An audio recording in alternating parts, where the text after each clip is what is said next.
Glória a Deus. Obrigado, meu irmão. Que Deus abençoe. Eu quero ler com você. Hoje eu quero falar nessa noite. Eu falei pela manhã e vou pregar de novo o mesmo tema. Nós vamos falar acerca de juntos para reconstruir. Eu creio que é tempo de reconstrução da parte de Deus para a nossa vida.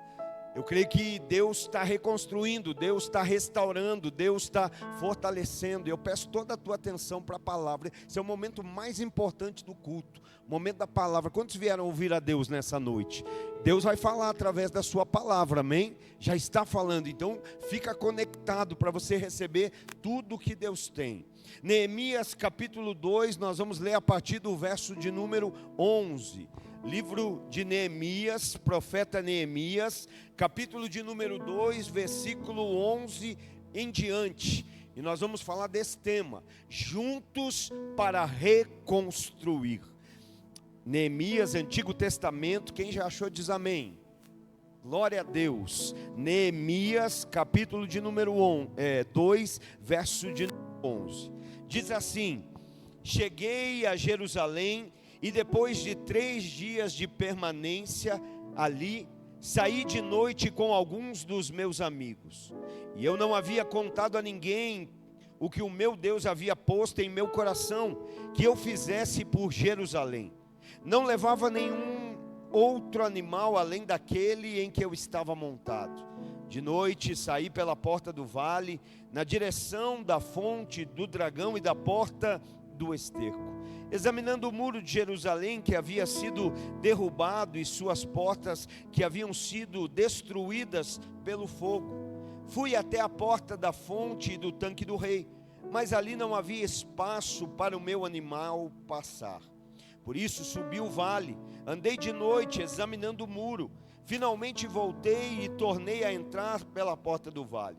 Os oficiais não sabiam onde eu tinha ido ou o que estava fazendo, pois até então eu não tinha dito nada aos judeus, aos sacerdotes, aos nobres, aos oficiais e aos outros que iriam realizar a obra. Então eu lhes disse: vejam a situação terrível em que estamos. Jerusalém está em ruínas e suas portas foram destruídas pelo fogo. Venham construir os muros de Jerusalém, para que não fiquemos mais nessa situação humilhante. Também lhes contei como Deus tinha sido bondoso comigo e o que o rei tinha me dito. E eles responderam: sim, vamos começar a reconstrução, e se encheram de coragem para a realização desse bom projeto. Quando, porém, Sambalate, o horonita, Tobias, o oficial amonita, e Gesem, o árabe, souberam disso, zombaram de nós, desprezaram-nos e perguntaram: o que vocês estão fazendo? Então estão se rebelando contra o rei? E eu lhes respondi: o Deus dos céus fará que sejamos bem-sucedidos. Nós, os seus servos, começaremos a reconstrução. Mas no que lhes diz respeito, vocês não têm parte nem direito legal sobre Jerusalém, e em sua história não há nada de memorável que favoreça vocês. Pai, nós louvamos o teu nome e te damos graças pela tua palavra, porque ela é verdadeira, ela é poderosa, ela é inerrante, ela é infalível, e nela nós podemos confiar. Nós declaramos nessa noite, no nome de Jesus, que nada vai tirar o nosso foco, que nada vai roubar a nossa atenção, que mais do que abrir os nossos ouvidos, nós abrimos o nosso coração para a tua palavra. Por isso nós pedimos: Deus, fala conosco. Nós vamos ouvir um homem falar, mas é o Senhor que nós queremos escutar no nosso coração.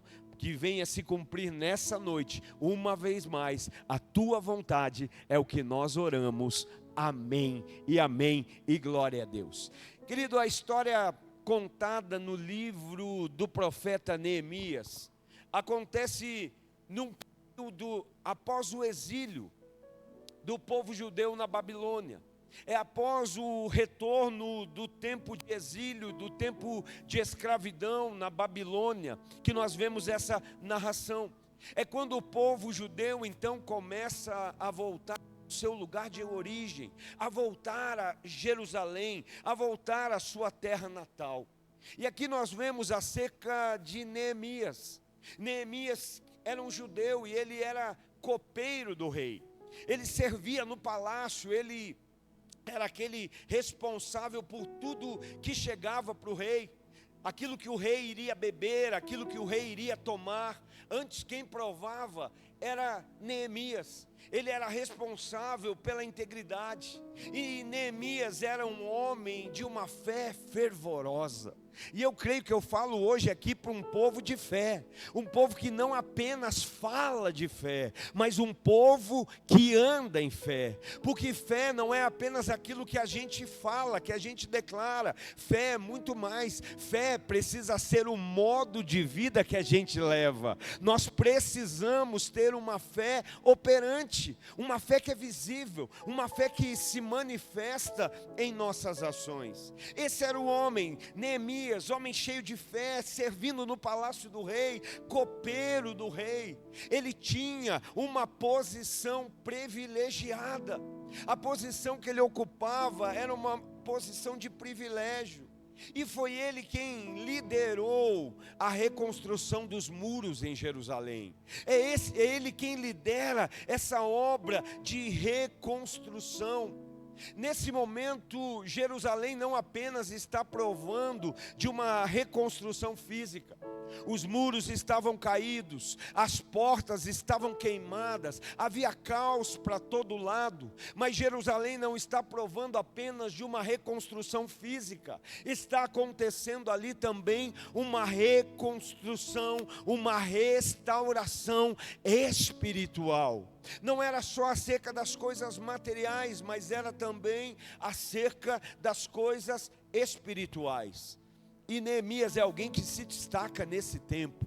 Neemias é alguém de coragem. Neemias é alguém de fé. Neemias é alguém que tem dedicação a Deus. Neemias é alguém que Deus vai usar para ser líder, para ser referência, para ser modelo, para incentivar um povo, para ser ali uma voz no meio daquele povo.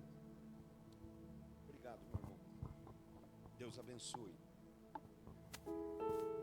O relato que nós lemos aqui, ele também apresenta para a gente desafios. Ele também fala de oposições. Ele também fala de luta. Tem gente que passa luta aqui ou não? Ou é só lá em casa que a luta chega?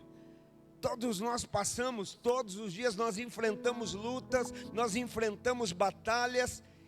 E Neemias é alguém que nesse contexto que nós estamos lendo vai enfrentar isso. O livro aqui está nos enfatizando, Neemias deixa muito claro para nós a importância de nós permanecermos fiéis a Deus, de nós permanecermos numa posição de fidelidade a Deus. Eu falava hoje aqui pela manhã, nós estamos no ano da aliança. Nessa semana nós estávamos na mentoria com o pastor André, e ele dizia, gente, já tem o tema do ano que vem, e a gente dizendo, Deus abençoe que seja o ano da paz. Mas não existe paz sem guerra, irmão. Não existe paz sem batalha. Não existe paz sem luta. Mas eu creio que são em momentos como esse que nós estamos provando a nossa fidelidade a Deus. Tem luta, tem batalha, tem afronta, mas nós estamos confiando no Senhor. Nós estamos permanecendo.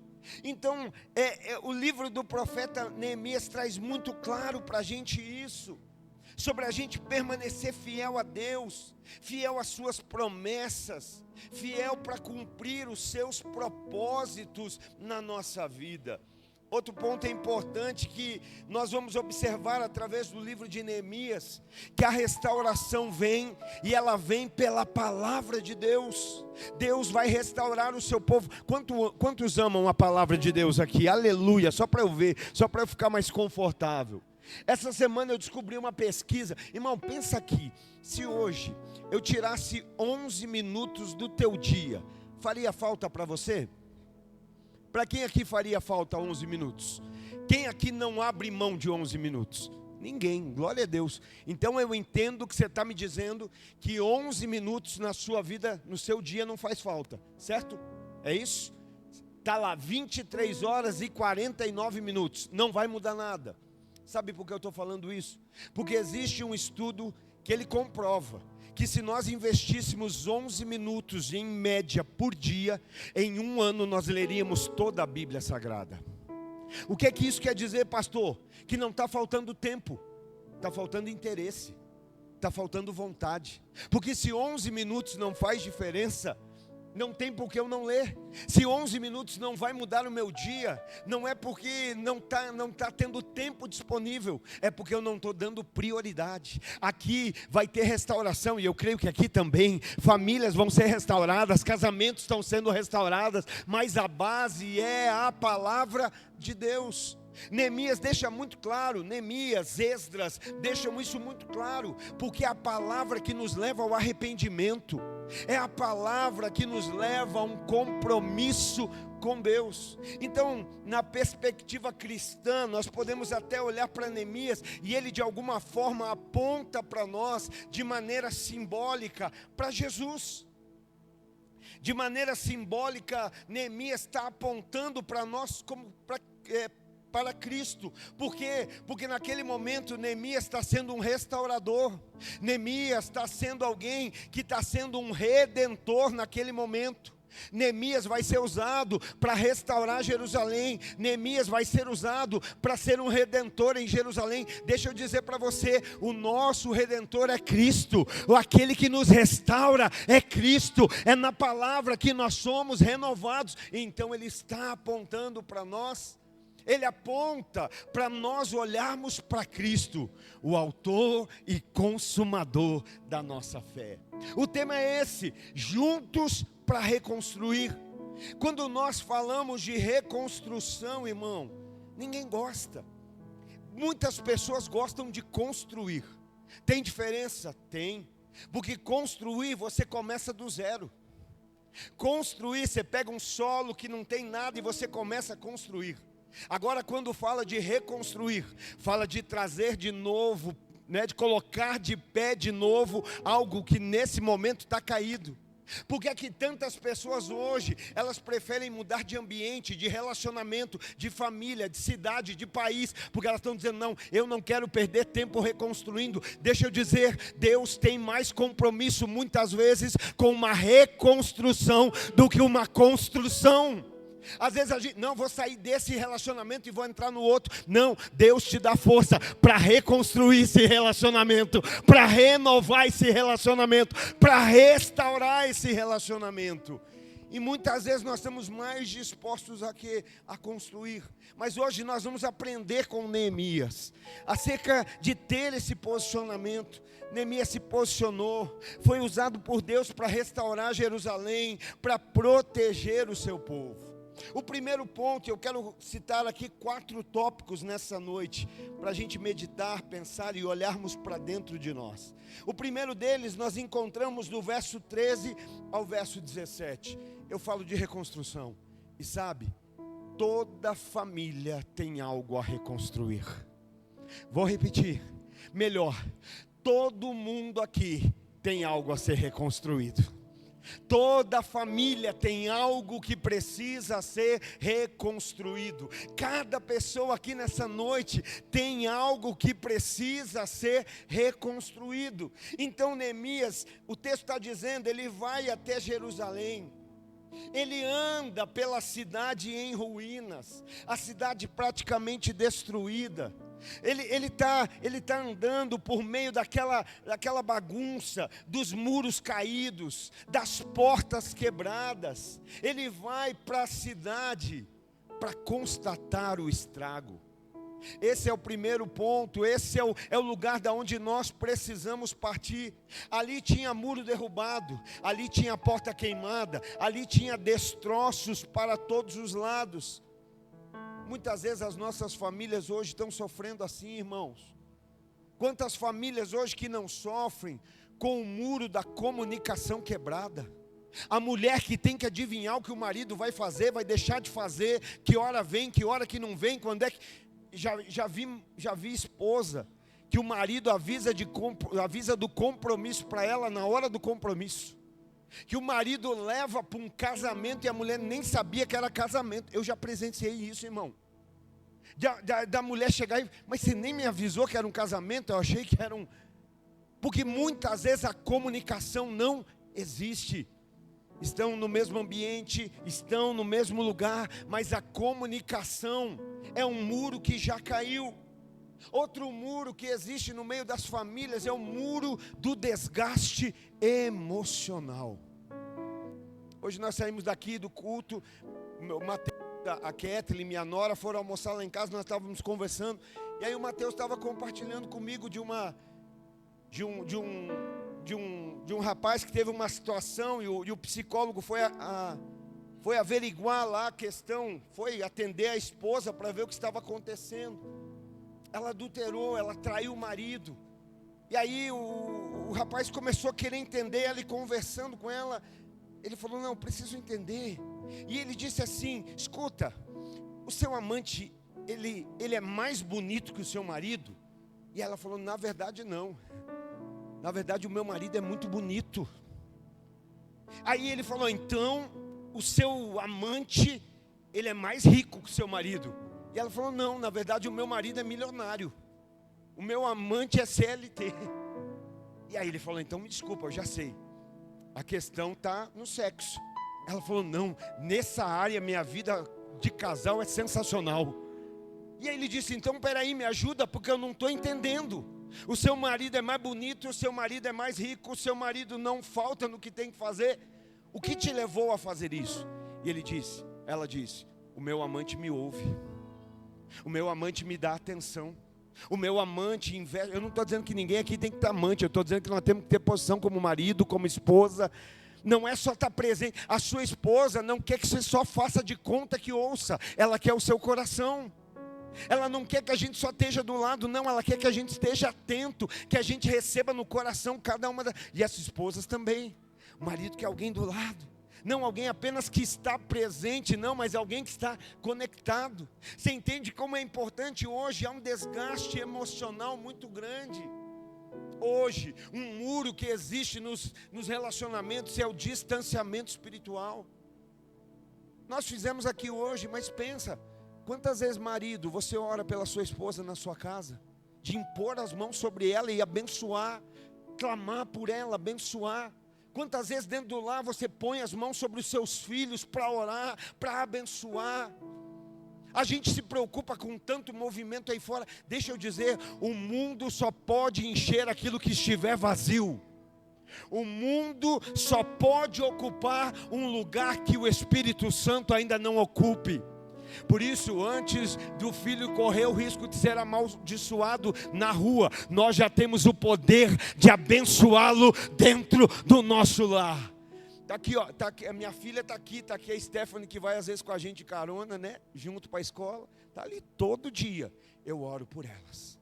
Todo dia eu oro. A gente vai levar o Emanuel todo dia. Antes de deixá-lo lá, nós estamos orando, abençoando. Todas as manhãs nós fazemos a nossa declaração como família.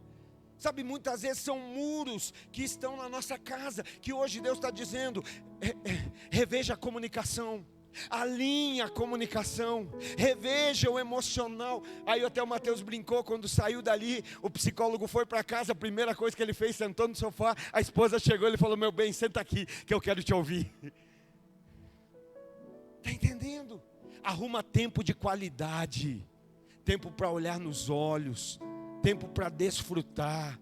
A vida passa e ela passa logo. Sabe, não perca a comunicação verdadeira. Tem uma história que conta, né? Que um dia um casal estava na praça, estavam namorando, ainda casal namorado, assim, sabe como é? E de repente, está uma noite de lua cheia, aquela lua bonita, mas de repente as nuvens vieram e cobriram a lua. E quando as nuvens cobriram a lua, a mulher disse para o namorado, falou, olha meu bem, as nuvens, a lua se escondeu atrás das nuvens. E ele disse, é por causa que ela ficou com vergonha da sua beleza. O tempo passa e depois eles estão casados, e casados eles estão na mesma praça, e naquela mesma praça acontece a mesma cena, noite enluarada. De repente as nuvens vêm e cobrem a lua, e ela fala: olha, meu bem, a lua se escondeu atrás das nuvens, e ele diz: então bora que vai chover. A gente vai perdendo o romantismo, a gente vai, Deus não colocou essa mulher do seu lado para ser parceira, colocou do seu lado para ser amada. Deus não colocou esse homem só para pagar conta, para ser provedor. É para ter relacionamento, é para ter companheirismo, é para ter unidade. Então muitas vezes está o distanciamento espiritual, está o desgaste emocional, a falta de tempo. Sabe, tempo de qualidade, tempo com a família, tempo de parar a agenda, sentar no tapete da sala e brincar com os filhos. Tempo de parar tudo e jogar uma bola. Sabe, você está dizendo que isso é importante. Reconstruir muros. Hoje pela manhã eu falava, que não é só trabalhar, e quando eu saí ali no final, uma família veio e a esposa falou: pastor, na hora que você falou ali, meu filho já puxou a barra da calça do pai e falou: viu, não é só trabalhar. Sabe, é ter tempo de qualidade, é estar junto. Claro, nós precisamos trabalhar, precisamos ganhar, mas a gente precisa organizar o tempo, ter tempo de qualidade, ter tempo de convívio. Hoje um outro muro que precisa ser reconstruído. Hoje as pessoas vivem um individualismo. Casa, mas isso é meu, isso é teu. Essa conta você paga, essa conta eu pago. Isso aqui é meu. Irmão, se você quer viver de maneira individual, não casa. Se quer viver individualidade, não casa. Viveu, olha a conta de Deus. O homem se juntará à sua mulher. 1 mais 1. 1 mais 1 dá quanto? Não, no reino não. 1 mais 1 e serão uma só carne. No natural 1 mais 1 é 2, mas no reino, para Deus, 1 mais 1 se torna uma só carne. É isso que um casal é isso que uma família é. Eu dei o exemplo, vou ter que dar de volta a minha joia. Fica imaginando, irmão, olha para mim. Quando é que esse acém aqui, nem setinho dá para ser, essa carne de pescoço, vai poder se juntar com esse filé mignon? Quando é que vai ser uma só carne, o acém e o filé mignon? Sabe quando?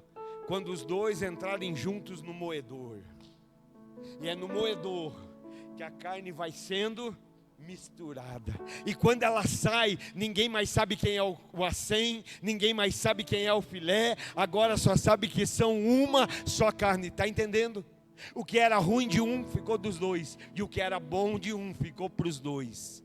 A gente entra numa família, entra num casamento, mas quer viver individualidade. É do meu jeito, é na minha hora, é da minha forma.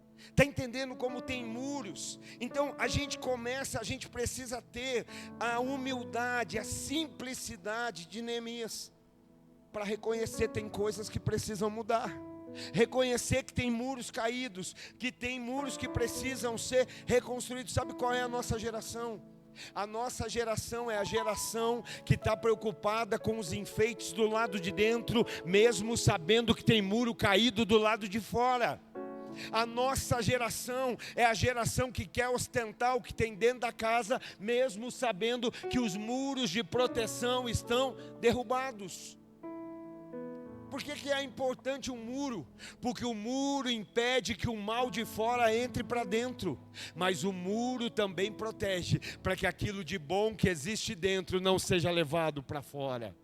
Por isso, famílias que não se blindam, não se protegem, tendo uma comunicação clara, uma comunicação transparente, uma comunicação saudável, tendo uma vida que cura. Hoje, quantos relacionamentos que mais geram dores do que cura? A tua casa é um pedaço do céu, é um ambiente de cura. Se o Espírito Santo está lá, é onde vai ocorrer um milagre, é onde vai ocorrer a transformação, é onde Deus vai operar. Então, antes de começar uma reconstrução, o que precisa haver? Precisa haver o diagnóstico da situação. A gente precisa ser honesto para reconhecer, não está bem, não está bom. Irmão, eu não sei se você já viu assim, porque quando uma pessoa, ela vai tendo sintomas, tem diagnóstico, você fala, eu estou vendo que não está bem, vamos tratar, vamos curar, vamos fortalecer. No físico não é assim muitas vezes? Mas quantas pessoas que tá lá, num dia tá tudo bem, tem festa, tem celebração, e no outro está dizendo assim, acabou, não existe mais, porque era uma encenação. E deixa eu dizer algo, e falo com muito amor, e coloque muito mais amor ainda nas minhas palavras. Deus não tem compromisso com o personagem que a gente cria. Deus não sustenta uma vida de personagem, não. A gente criou o personagem do casal nota 10. A gente criou o personagem da família feliz. Não, Deus não sustenta personagem. Deus abençoa quem nós somos de verdade.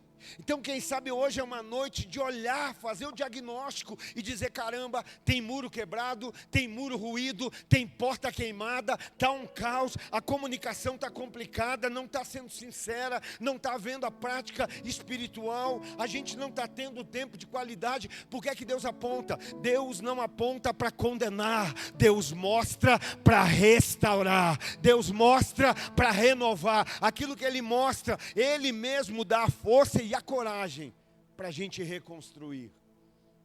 Então primeiro é isso, é olhar para a família, para o casal, como é que a gente está, como é que a gente já esteve algum dia, como é que a gente deveria estar. Primeiro ponto é esse, observar como cada um está. Segundo tópico aqui, cada um tem algo para contribuir. Quem crê nisso? Cada um tem, irmão. Cada um tem uma posição no casamento, na família. E quando a gente fala família, a gente também fala igreja. Sabe, às vezes, pensa em alguém estressado perto de você. Não aqui agora, tá? Mas aí na sua vida, na sua rotina. Tem gente estressada perto de você? Eu acho que todo mundo lembra de um estressado. E você que não pensou em ninguém, quem sabe você seja o estressado. Mas todo mundo tem um estressado por perto. E sabe por que eu falo isso? Porque às vezes você pensa assim, aquela pessoa é tão estressada, aquela pessoa é tão explosiva. A gente tem a tendência em julgar a explosão do outro, mas a gente não reconhece a nossa omissão. Deixa eu dizer algo. Sempre onde houver um estressado, acredite, tem alguém omisso ao redor. Sabe por que às vezes alguém está sobrecarregado? Porque ele está fazendo a parte dele e a sua. E isso cansa. A gente fala aqui, ontem minha esposa compartilhou até no grupo dos voluntários lá, né? A gente quer caminhar em leveza, mas quando aquilo que era para dois carregar, um só carrega, pode ter se tornado leve para ele, mas passou a ser pesado para mim. Às vezes a gente não entende que a explosão do outro é consequência da nossa omissão. É consequência daquilo que a gente não está fazendo e que alguém está fazendo no nosso lugar. Quem sabe uma esposa que hoje está fazendo o que era para o marido fazer. E aí o marido ainda fala assim, é tão estressada. Quem sabe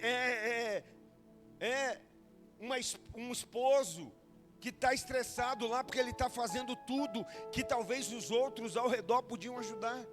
Filho tem parte, esposa tem parte, marido tem parte. Nós somos uma família, a igreja é uma família. Cada um carrega uma parte, cada um tem somos um corpo. E cada corpo cada membro tem a sua função.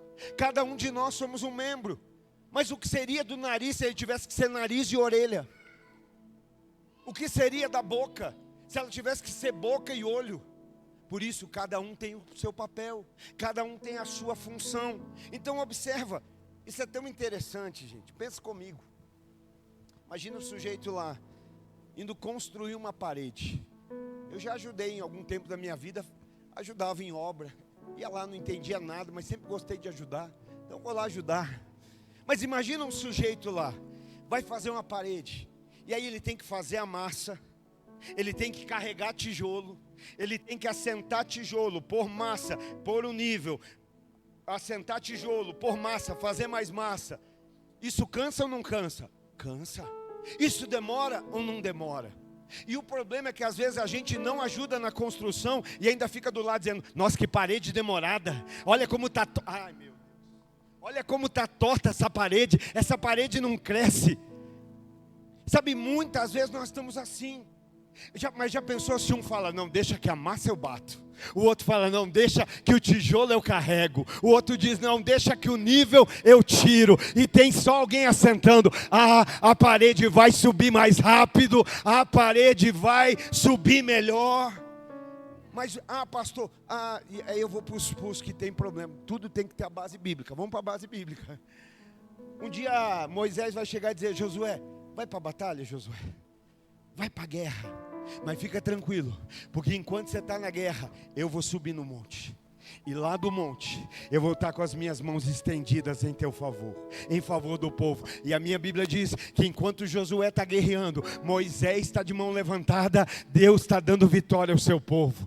O povo está prevalecendo na batalha. Mas Moisés, mãos levantadas, começa a cansar. Eu não sei se você sabe, trabalho cansa, ministério cansa, luta cansa, desafios cansam, sim ou não, gente? Sim. Mas é nesse momento de cansado que Moisés está no meio de um povo que vai se levantar dois, Arão e Ur. Sabe o que eles vão fazer? Eles vão catar pedra. Aleluia. Eu quero louvar a Deus pelos Arão e Ur dessa casa. Eu quero louvar a Deus por uma geração que Deus está levantando de Arão e Ur, que vão pegar pedra, mas essa pedra não é para atacar, essa pedra não é para julgar, essa pedra não é para ferir, essa pedra não é para parar. Eles vão levar uma pedra, colocar e dizer: Moisés, descansa. Tem um povo gerando descanso, tem um povo envolvido na mesma obra, no mesmo processo, no mesmo... Não, você vai aplaudir para Jesus? Pode ser. Se é para Jesus, pode ser, e pode ser melhor. Aleluia. Tem um povo que não atira pedra, tem um povo que gera descanso. Está lá, está na família, está na casa, não fica tirando pedra, gera descanso. Eles vão levar a pedra, vão colocar o líder sentado, senta aí, porque nós precisamos te ajudar a manter as mãos estendidas. Hoje tem gente que não vê a hora do líder morrer, do chefe morrer, do patrão morrer. Meu irmão, se você assumir algum lugar, Deus tiver, a pessoa tiver que morrer, alguém tiver que cair para Deus te levantar, eu não creio nesse Deus que derruba alguém para levantar outro. E eles não só vão colocar pedra, eles vão dar apoio às mãos. Sabe o que eles estão dizendo? Nós estamos juntos, nós estamos aqui para dar suporte. Aleluia. Não, você não entendeu. Tem um na batalha, tem um com a espada empunhada, tem outro com as mãos estendidas, mas tem outros dando suporte, tem outros mantendo. Deus queira, Deus seja louvado, que você é desses que, se não está na batalha, se não está com a mão estendida, está dando suporte a quem está intercedendo, está dando suporte a quem está batalhando, está dando suporte à obra que está sendo realizada. Sabe o que isso me ensina, irmão? Isso fala de posicionamento. Neemias vai levar a intenção ao rei. E quando Neemias compartilha do rei, com o rei, da situação, do propósito no coração, para quem você leva a intenção do seu coração? Para quem você leva os teus propósitos acerca de família, acerca de casamento, acerca de igreja? Neemias vai levar para o rei. E quando ele leva para o rei vai dizer: fica tranquilo que eu vou dar recurso. Tem uma obra para fazer, vai ter recurso. Aleluia. Olha só como é importante a gente estar conectado. Então ele se posiciona. Ele vai levar até o rei aquilo que era o desafio. Ele vai receber aprovação para começar a obra. Ele vai levantar recursos para aquele grande projeto. Neemias então contou para todos o que o rei tinha dito. Mas ele percebeu que todos precisavam abraçar aquela visão. Tem família precisando ser restaurada, tem família precisando ser reconstruída. Mas para uma família ser reconstruída, toda a família precisa estar envolvida. Toda a família precisa fazer parte desse projeto. Então é uma responsabilidade pessoal eu entender no que é que eu somo. do que é que eu gosto, o Mateus sempre diz assim: se você enxergou a luz apagada, seja porque talvez Deus quer te usar para acendê-la. A gente é bom de apontar defeito, mas a gente é trabalhoso de se disponibilizar para corrigir um erro. Olha, eu não gosto disso, mas eu posso. Ó, pastor, eu estou vendo que me incomoda esse rachado, irmão. Então pode vir, passar massa, pintar, fica à vontade, deixa Deus te usar. Sabe, é entender que existe uma responsabilidade pessoal, individual. No casamento é assim, na família é assim. Existe o papel de cada um. E quando nós entendemos o papel de cada um, a gente se envolve agora com a responsabilidade coletiva. O homem entende qual é o papel dele, a esposa dela, os filhos dele. Cada um vai fazer o seu papel. E ali nós vamos ver o que é o poder da unidade. O poder de várias mãos juntas, alinhadas, em um mesmo propósito, mãos unidas, trabalhando, se ajudando. Se a gente desse seguimento e lesse ali Neemias 3, nós vamos ver ali as famílias envolvidas na reconstrução. Irmão, que no nome de Jesus a tua família esteja reunida em construção e não em destruição. Tem família por aí hoje destruindo com a boca, com a fala, com a atitude, mas que a sua família seja uma família que está envolvida em reconstrução. Estamos reconstruindo, estamos vivendo uma restauração no Senhor. Sabe, isso me ensina que ninguém é pequeno demais para não contribuir. Não é sobre tamanho, não é sobre capacidade, é sobre oportunidade que Deus dá de participar. É sobre a oportunidade de fazer. Irmão, pensa nisso. Deus tem no céu miríades de anjos.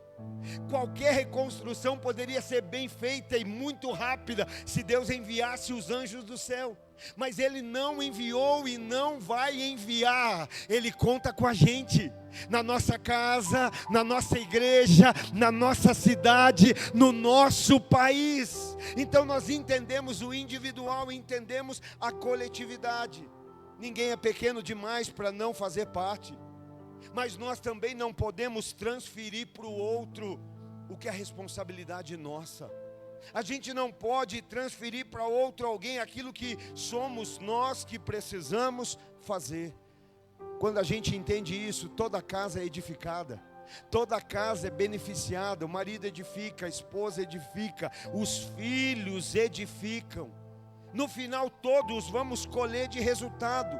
Então nenhuma família forte é constituída por uma pessoa sobrecarregada, uma pessoa só fazendo sozinha, uma pessoa só levando tudo sozinha, não. Mas é sobre todos comprometidos, é sobre todos fazendo parte, é sobre cada um fazendo a sua parte. Terceiro tópico: a coragem é a principal ferramenta na reconstrução. O verso de número 18 diz assim: também lhes contei como Deus tinha sido bondoso comigo e o que o rei tinha me dito. E eles responderam: sim, vamos começar a reconstrução. E se encheram de coragem para a realização desse projeto. Tem alguém disponível aí para o projeto de Deus? Aqui me ajuda. Tem alguém aqui disponível? Não, você entendeu o que eu perguntei? Eu não perguntei se você tem coragem, eu perguntei se você tem disponibilidade. Vou perguntar de novo, aleluia. Tem alguém aqui disponível para a reconstrução que Deus está fazendo? Ele não falou: se tiver coragem eu te uso. Não, se tiver disponibilidade eu derramo, eu capacito, eu dou coragem. Ele não está, não, aleluia. Ele não está procurando os corajosos, Ele está procurando os disponíveis. Josué, você está disponível? Você andou com Moisés, meu servo, e como eu fui com Moisés, serei com você. Tão somente seja forte e corajoso. Está disponível. É olhar e dizer: Senhor, estou aqui, me usa na minha casa, me usa na minha família, me usa no meu casamento, me usa na minha igreja, me usa nessa cidade. Para que os planos de reconstrução conduzam ao sucesso, existe a ferramenta mais importante, a coragem. É ela que nos tira do campo da ideia, irmão, do campo dos sonhos, dos planos. Sabe onde que é o lugar onde tem mais planos não realizados? Sabe qual é o lugar onde tem mais sonhos não realizados? Eu moro na esquina, é no cemitério. É gente que morreu e tinha um monte de ideia, tinha um monte de plano, tinha um monte de sonho, mas não tinha coragem para realizar. Mas Deus não está mandando você ter coragem, Ele está perguntando se está disponível. Eu tenho uma reconstrução, eu tenho uma obra, eu tenho uma restauração, aleluia. Então sai do campo da ideia, sai do campo do só planejar. Tem gente que tem tudo aqui tão bonito, mas o tempo passa, e eu estou descobrindo isso, que quando o tempo passa, a visão vai se perdendo, a força vai se esvaindo. Tem coisas que a gente hoje já não pode fazer. Então, não fica só nesse campo da ideia. Não, tem plano, mas tem coragem da parte de Deus. Ele não te deu espírito de covardia, de medo, mas de poder, de ousadia, de equilíbrio.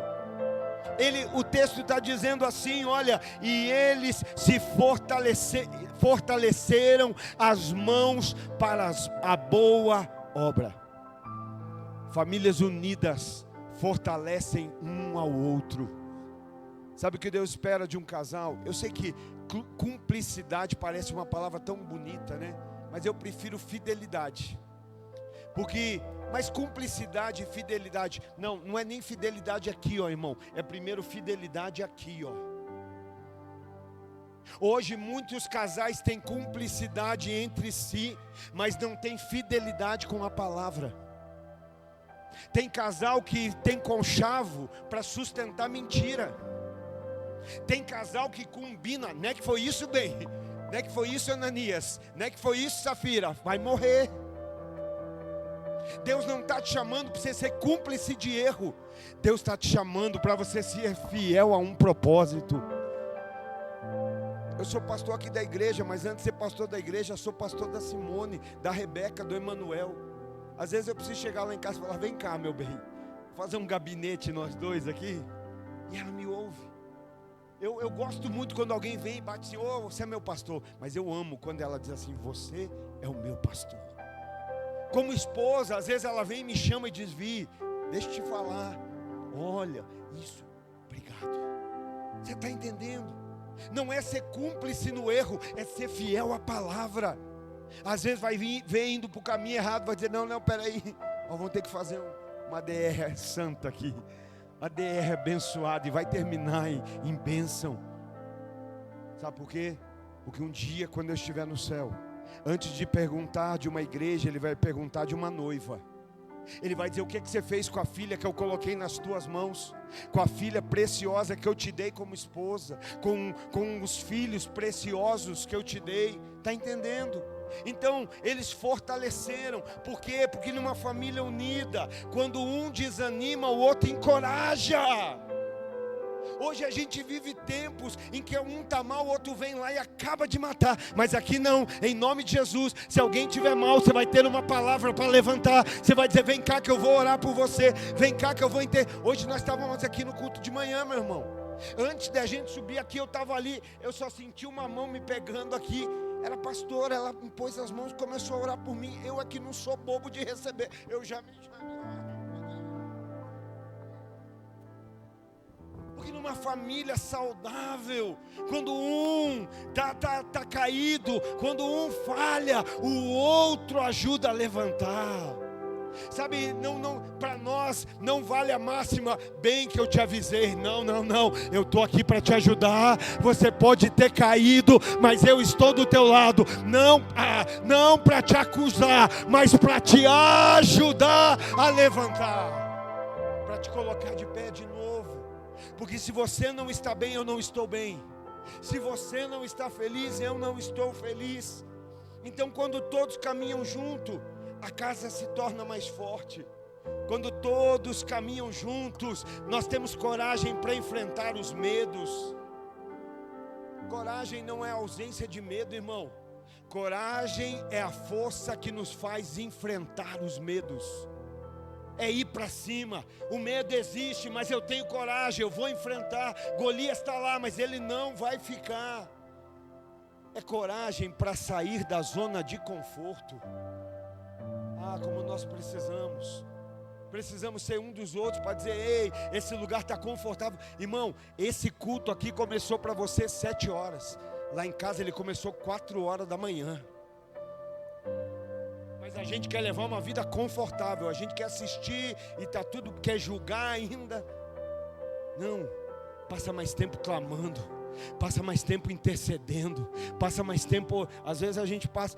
Às vezes ela vem para o lugar de oração na madrugada. Eu estou lá, ela tem que ir para outro canto. Às vezes eu já acordo, eu já escuto ela berrando lá, orando. Eu falo: vou para outro lugar. Qual é os gritos que os vizinhos ouvem sair da tua casa? Qual é a expressão que eles escutam sair da tua boca? Clama, meu irmão, se posiciona, toma cada um a sua posição. E essa coragem para quê? Coragem para reconhecer que errou, coragem para pedir perdão, coragem para renunciar ao egoísmo, para renunciar ao individualismo. Sabe qual é a nossa grande problema com família? A gente acha que a gente vem para a igreja e leva a igreja para a família, e não é isso. A igreja é formada pelo ajuntamento das igrejas que estão no lar e vêm para cá se reunir. Está entendendo? Você não leva um pedacinho da igreja para casa, você traz a igreja que se reúne na sua casa para cá. É sobre isso. Porque é como a história daquele menino, né, que um dia chegou para o pastor, falou: pastor, a esposa, né, falou: pastor, posso trazer o colchão lá de casa para cá? E ele falou: não entendi, irmã, por quê? Não, porque eu quero que o meu marido more aqui. E ele disse: ué, minha irmã, não entendi por quê? Porque aqui ele é o que em casa ele não é.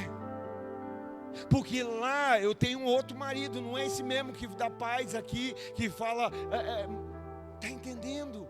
Então é sobre a gente estar nesse lugar de enfrentar os medos, coragem para renunciar, coragem para recomeçar se for necessário, chegar diante de uma casa, chegar diante de uma esposa, de uns filhos e dizer: eu errei. A esposa chegar e dizer: me perdoa, eu falhei. E vamos lá, vamos recomeçar, quantas vezes for necessário, vamos perdoar, vamos levantar, vamos restaurar, vamos recomeçar e caminhar. E o último ponto para nós orarmos: Deus sustenta o processo, mesmo com a aparição de oposição. Deus sustenta o propósito, o processo, apesar da oposição. Verso 19 e 20. Quando, porém, Sambalate, o horonita, Tobias, o oficial amonita, e Gesem, o árabe, souberam disso o quê? Souberam que a reconstrução estava começando. Eu não sei se você tem fé para receber, mas eu tenho para crer que Deus está começando uma reconstrução na tua família, na tua casa, na tua vida. Mas tem gente hoje ouvindo isso e zombando. Tem gente hoje ouvindo isso e se incomodando. Tem gente hoje ouvindo isso e criando oposição. E zombaram de nós, desprezaram-nos e perguntaram: o que vocês estão fazendo? Estão se rebelando contra o rei? E eu lhes respondi: o Deus dos céus fará que sejamos bem-sucedidos. Nós, os seus servos, começaremos a reconstrução. Mas no que diz respeito a vocês, não tem parte nem direito legal sobre Jerusalém, e em sua história não há nada de memorável que favoreça vocês. O inimigo se levanta, o inimigo vai se levantar tentando dividir, tentando causar incredulidade, desconfiança. O inimigo, irmão, sabe, a gente como crente não entendeu até o que o inimigo já entendeu. O inimigo sabe do poder da unidade. O inimigo sabe do poder de uma família unida, de um casal unido, de uma igreja unida. Hoje o que é que está acontecendo com a igreja de Cristo? Há uma divisão. É crente batendo em crente, é crente tolerando o pecado dentro de casa, mas batendo na igreja do lado de fora. É crente falando de liderar, líder B, líder C. Não, irmão, cuida da igreja que Deus te deu, que está debaixo do teu teto, que é a tua família, que é a tua casa. Sabe, às vezes, eu não estou falando que a gente tem que compactuar com o erro, é bem diferente. Mas Deus também não chamou nenhum de nós para ser justiceiro. Aí aqui nós estamos vendo que é nesse momento de reconstrução que se levantam vozes contrárias, voz dizendo, voz zombando, voz dizendo que vocês são rebelde. Tem gente que chama reconstrutor de rebelde. Está reconstruindo, está fazendo diferente, está levantando o que Deus estava, o que estava caído. Deus está capacitando a fazer a obra. Nenhuma família será perfeita. Você já descobriu isso? Que não existe família perfeita? Às vezes a gente acha que a nossa é. Eu não acho, eu tenho certeza que não. Alguém vem e fala assim: você não acredita no que seu filho fez? Eu falo: acredito, porque ele é meu filho. Você está dizendo que ele é ruim? Eu só estou dizendo que a gente sabe que não é perfeito, gente. A gente acha que é bibelozinho, né? Não é, não, tem defeito sim. Mas nós estamos no processo. Então, nenhuma família é perfeita, mas toda família precisa decidir a criar um ambiente, né, onde todos estão alertas para possíveis infiltrações.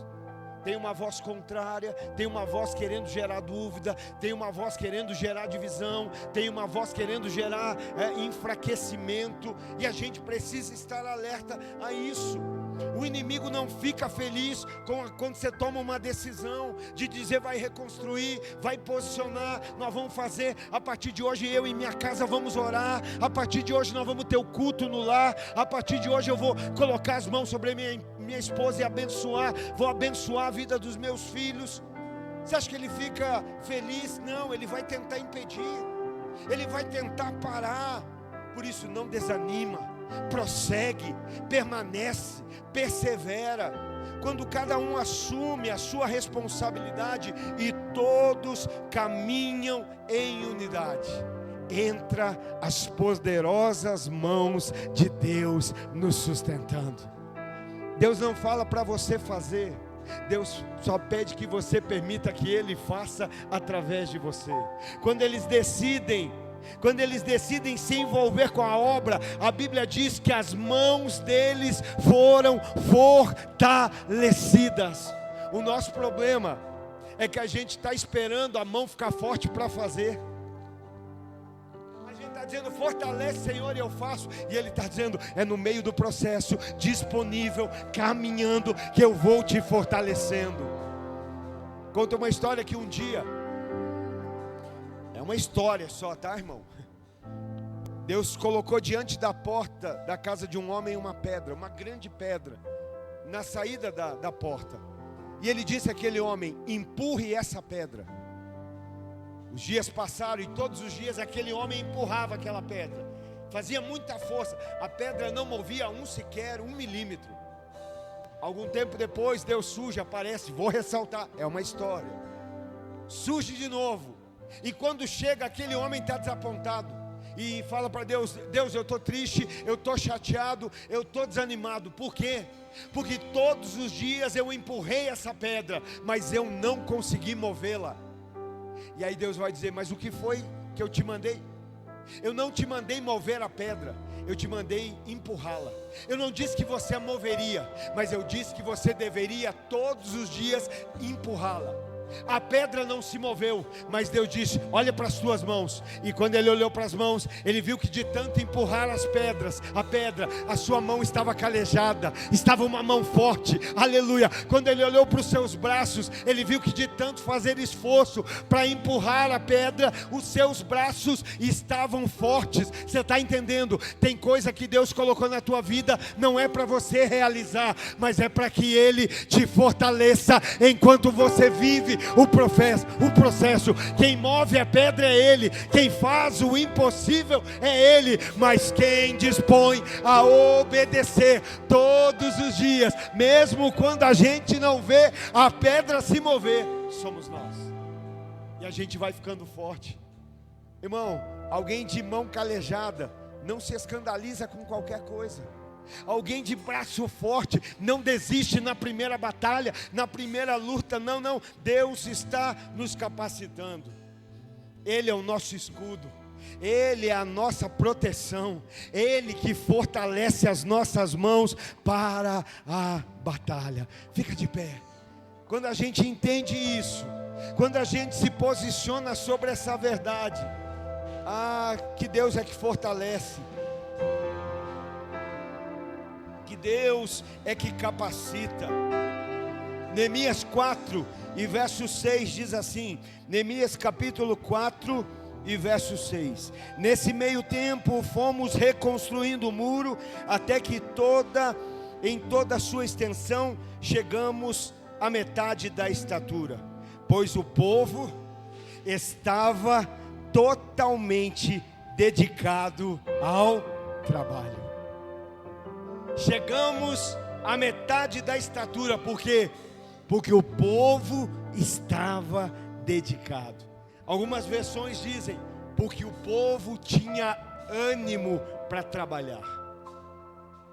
Sabe por que muitas vezes o muro não está reconstruído? Porque está nos faltando ânimo. Sabe por que muitas vezes o muro da família, o muro do casamento, o muro da igreja, eu não falo de um muro físico, tá? Você está entendendo? Não está reconstruído, primeiro, porque está faltando ânimo, e segundo, porque a gente está perdendo foco. Pega isso nessa noite. Quando você começa a reconstruir, eu vejo isso acontecer, a pessoa fala, agora eu vou reconstruir a família, agora eu vou reconstruir o ministério, agora eu vou reconstruir a história que Deus tem. É nessa hora que o inferno manda os seus mensageiros. Vai aparecer os Tobias, vai aparecer os Sambalate, para dizer, desce daí que eu tenho algo para te contar. Só não tem tempo de reconstruir muro quem está parando para ouvir conversa fiada. Desce daí que eu tenho algo para te contar. Sabe por que esse muro ainda não está reconstruído? Porque você está perdendo tempo com conversa mentirosa. Sabe por que esse muro ainda não está reconstruído? Porque você está perdendo tempo dando atenção para quem não deveria. Sambalate, Tobias vão dizer para o Neemias, Neemias, desce aí que a gente quer trocar uma ideia. Neemias vai responder, eu estou envolvido em uma grande obra e eu não vou parar. Eu não vou parar. Se envolve na obra da família, na obra do casamento, na obra do ministério, e não vai parar, não vai parar. É para cima, é para cima, é para cima, em nome de Jesus. Você recebe essa palavra, né?